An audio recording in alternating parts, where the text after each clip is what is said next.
O jaunukas, žinodamas, ką jam nori padaryti, atsakė: Sėsk tu, aš tave pirmą pavėžinsiu. Tu nepaveši, atsakė raganiūtė. Pavešiu, tarė jaunukas. Raganiūtė užsisėdo, o jaunukas tik šust ją į krosnį. Iškepė mėsą, sukapojo, sudėjo į dubenis ir pastatė ant stalo. Taip senoji ragana liepė. Galvą nupjovęs padėjo po patalais, kad viršugalvis ir kasos būtų matyti, o pats nubėgo ir įlindo į šulinį. Kur mano dukrelė, paklausė ragana, sugrįžus ir įėjus su viešniomis į trobą.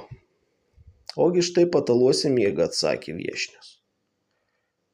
Reikia prikelti, nekelt, tegu miega, sako viešnios. Žinai, nuvargo koliai tokį į krosnį pakišo, supjaustė ir sudėjo į dubenis. Ragana